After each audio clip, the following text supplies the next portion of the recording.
The night Abraham Lincoln died, the fate of the United States quietly slipped into the hands of a man almost no one trusted, few respected, and many underestimated.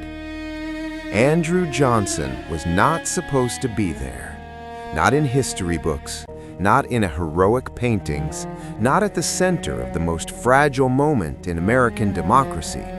Yet on April 15, 1865, as church bells rang and the nation cried in disbelief, a former tailor's apprentice from rural Tennessee became the 17th President of the United States. This is not the story most Americans are told.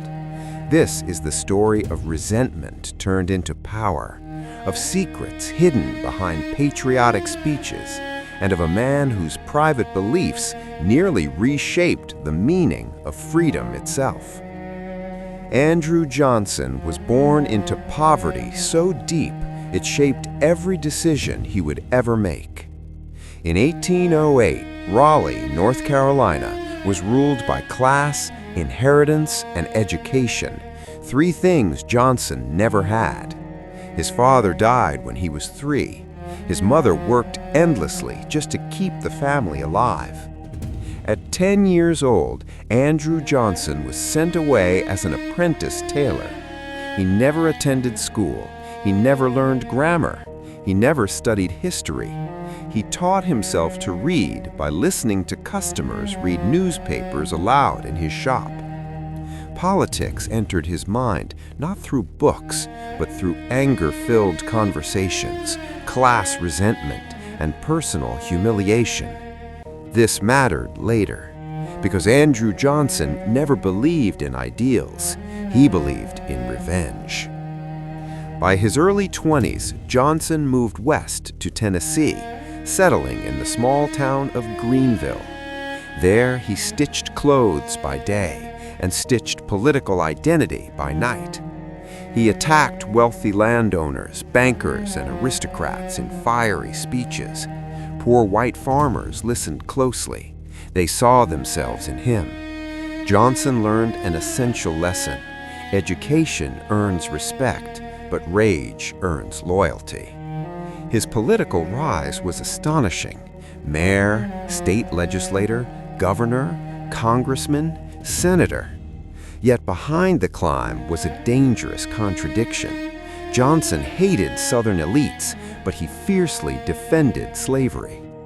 He believed slavery protected poor white men by keeping black Americans permanently beneath them. This belief was not hidden. It was central. When the Civil War erupted, Tennessee fractured. Most Southern politicians joined the Confederacy. Johnson refused. Not because he opposed slavery, but because the Confederacy was led by the same aristocrats who had mocked him his entire life. President Lincoln noticed. In 1862, Lincoln appointed Andrew Johnson as military governor of Tennessee. Johnson ruled harshly, suspending habeas corpus, jailing opponents, threatening executions. Union leaders called him effective. Southerners called him a traitor. Freed black Americans watched with unease. Johnson supported the Union, but not equality. In 1864, Lincoln needed re-election. To unite Northern Republicans and Southern Unionists, he chose Johnson as his running mate.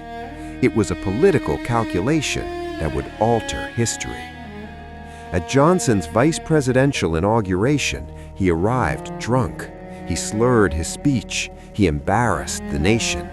Newspapers whispered. Senators cringed.